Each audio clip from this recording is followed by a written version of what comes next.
So today we are with Tom Toolan, and we'll be talking about the parental child abduction that he suffered for the last 4 to 5 years. This is the New Separation Files with myself, Mark Sheppard. Welcome, Tom. Thank you very much for taking the time today to speak to us. Let's just try and start from the beginning. So, before all this happened, what was your sort of goals and aspirations in life? At the time I was an assistant principal of a college, and I was working towards being a principal of a college, and I was also studying for a master's degree in what they call strategic carbon management, or I like to call it tree hugging. That was my aims around that time. What did you do in terms of thinking about meeting someone later on after you've sort of achieved your goals? And it was all a bit by accident, really. I was introduced to my ex via a friend from university, and things just developed. She worked in London. I was visiting London because of university quite regularly, and then we just started going out and being friends. And then she was having some problems at work in London, and obviously she was also living in one bedroom in a shared house in London, and she asked if she could come and live with me in Suffolk. So I had no objections, and that's sort of how things developed, really. So, how soon after meeting her did she suggest moving in? I think it was probably 6-12 months. I can't remember because it was a lot going on at the time. So I think it was probably between 6 and 12 months. Did it seem like it was moving quite quickly, or?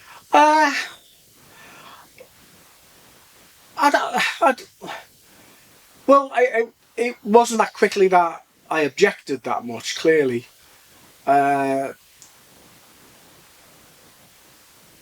don't know. I mean, I suppose it was really, in the big reality of life, the universe and everything, compared to other people. But I didn't recognise it as being that quick, if you know what I mean. So during this period of meeting and spending time with each other, did any of you have any previous children or anything in the relationships? Or? Right, so I'd just come out of a messy divorce, and I was,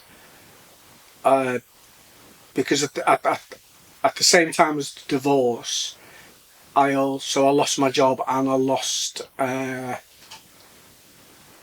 my family as well at the same time. So when I met my ex, I was quite, what's the word? I won't say distressed, but distracted. Because I had one child, and whilst I fought to see him, it just wasn't going to happen. She had come out of an acrimonious relationship as well. She had no children, but he did have a stepson, and she told me that the stepson would treat her quite badly. And she sort of made accusations that she was being verbally abused by the stepson, and his father wouldn't address any of the issues. She did want a child with him, and I know as much as that, but he didn't. And eventually, my understanding was he became quite ill, and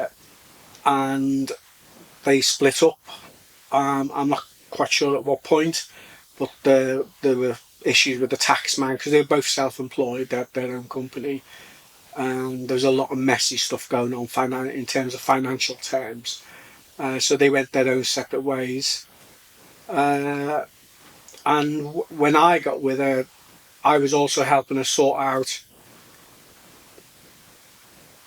the leftover stuff from her relationship, the stuff with the taxman, the hire purchase agreements and stuff like that she'd signed. She didn't really know what she was doing, so that's sort of how things went. Because I do a lot of that anyway, help people. I mean, and things just developed from there, really. So, with regards to the whole helping her and assisting her and stuff like that, did she ever mention that she wanted any children of her own, or? Oh yeah, I mean, bizarrely, she would always talk about having children with him, with her ex, and how he consistently refused. She never talked about it with me, having children with me. And when we talk a little bit later, you'll see sort of how things panned out in that respect, really. So, did anything flag up to you at the beginning to lead you where you are now? Well, I think the first thing is I didn't know what a red flag was. I didn't really understand it, because whilst I'd been exposed to that sort of behaviour in the past, I didn't actually understand it. Either that, or I chose to ignore it. So I suppose initially everything was one-sided. There was nothing reciprocated. When you say, so what types of things were one-sided? Well, she was. Well, I suppose in some respects, when I reflect back, she sort of made it clear she didn't want anything to do with me. But yes, she still wanted something to do with me. So we got to a point in the relationship where she said, "Oh, I just want to be friends," type of thing. And I said, "Well, that's okay, that's fine. I can support you through work and stuff like that." But then, not long afterwards, she was asking to come and live with me. So, do you think that she might have felt that you was a bit of a safety net? Well, on reflection, I think she probably thought she hit the jackpot, to be fair, because she was struggling to live in London in one bedroom in a shared house. This bloke came along, me, who I suppose, for want of a better word, was kind, understanding, tried to make her life easier for her. And I also dealt with a lot of problems that she couldn't deal with, or refused to deal with, type of thing. But and she it was like living with, well, it was like being with Jekyll and Hyde. Sometimes she was okay, sometimes she wasn't. We went on holiday to India. So she and her two friends went, I think it was 2 weeks before me, and then I joined them in India. And I overheard her describing to her friends what to look for when they were looking for me at the airport. And the terms were derogatory. They're not the terms you use. They were not terms of endearment. They were meant to put me down. Whilst we were on holiday, she had a big row with me one night. I can't remember what it was about, but in effect she said, "Why don't you go and call Kasia?" And at the time, Kasia, who was her friend, was with her boyfriend on holiday with us. So I think either I was too thick, or I was too distracted, because I was doing my degree. I'd come out of a messy divorce and I'd been made homeless. I was too distracted trying to sort my own life out to really pay attention to what was going on. Or potentially I was manipulated. I don't really know. I'd like to think that I wasn't manipulated, but I think the reality is somewhat different. Because up until then, I had a very open mind about people. I trusted people implicitly until they did something that made me think again that maybe they weren't worthy of the trust, or their behaviour was a bit bizarre, you know. And her behaviour was becoming like that. But I just wanted to see the best all the time. The other thing is, I wanted to help. You know, because she told me about what life was like in Poland. And I remember taking her to a couple of shops, and we went to Curry's or something, a massive big place. And when you looked at her face, she'd never ever seen somewhere like Curry's. And I thought, oh my God, I found that bizarre, but it was a reflection of her upbringing. But talking about her upbringing, did she actually discuss anything with regards to her background and her well, I mean, she did a little bit. So they lived on a farm. It was the mum and dad's farm. Farming in Poland is a hard job. She was the oldest of 3 siblings. Her brother was the youngest, and her sister was the middle one. And they were just left to get on with life. So if they weren't helping out on the farm, they were playing in the local area. But she would say to me things like, well, we had some sheep and one of the lambs got hurt and I had to sew it up. And I think, oh, that's different to what anyone would experience in the UK. And of course the winters were quite harsh. So it was a different upbringing, but the thing is once she finishes university, she couldn't wait to get out of Poland. And when you talk to her about when she came to the UK, it was very much like she had a victim's mentality, in that nothing was her fault, everything was everyone else's fault, and everyone was being horrible to her because she was Polish. And that was an underlying theme. If I talked to her about anything, I was picking on her, if you know what I mean. It was just, I'm from Poland, I've had a hard life, the world owes me a living, but I didn't realise that till much later on, and I just saw little bits of it. Little snippets. So she had siblings as well. Yeah. Okay. So, did she seem very maternal? No, she wasn't maternal at all. To be fair, she didn't have. So she lived in the UK for 18 years, and until I came along, she had little or no contact with her family in Poland. So not her mum and dad, or her sister or brother. They would ring her and talk to her about her dad, because they were worried that their dad was an alcoholic. So the 2 sisters would talk about it. I only got the snippets of it because I don't speak Polish and I can't understand Polish. But she used to tell me, so they were worried about their dad, they were worried about their mum. But she had no maternity. She was cold. She was cold and hard. But I always put that down to the fact that I only reflected the other day. She was living in the 80s when Russia still had full control of Poland. And at a time when, although McDonald's, for example, was in the UK, and we had it as a treat. McDonald's didn't exist in Poland,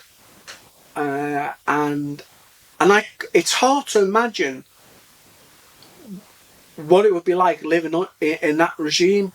But and she never talked about it, just that it was hard, it was difficult, it was, school was different, school was disciplined.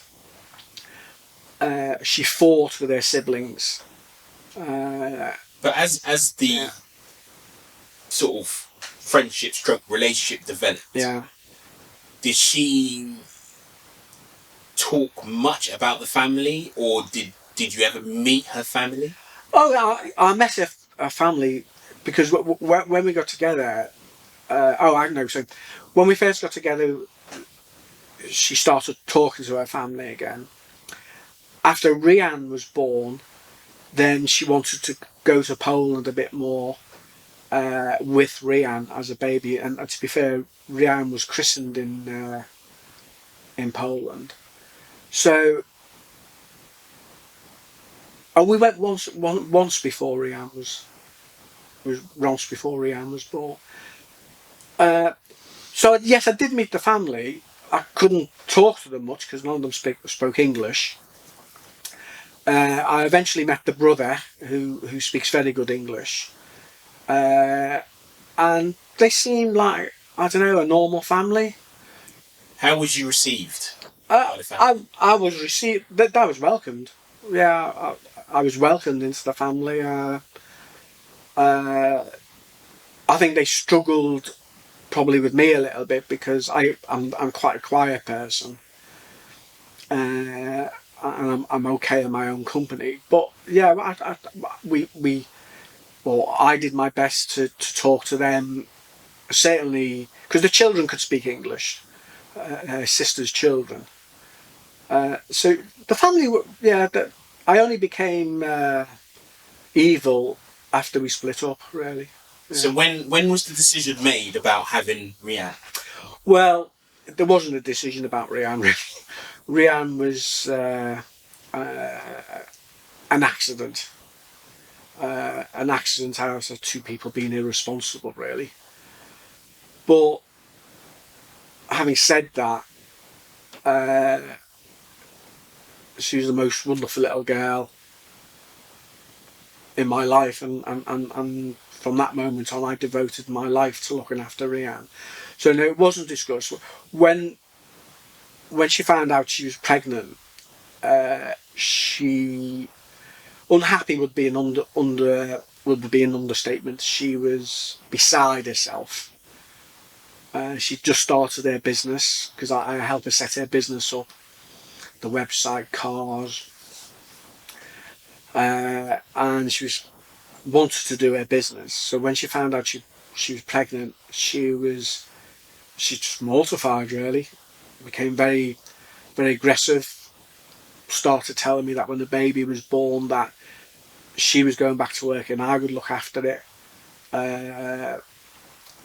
So was there a lot of resentment towards you? I don't know. Or your daughter? Well, I think probably a bit of both. I think because she didn't really take responsibility a lot of the time for the way she behaved. So she got pregnant because of me.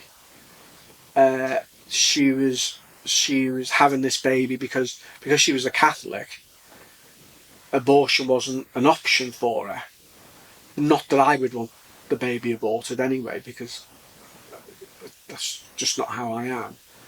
And I'd already said to her if she wants to go, once the baby's born, if she wanted to go her own way, that was fine. I would look after the baby.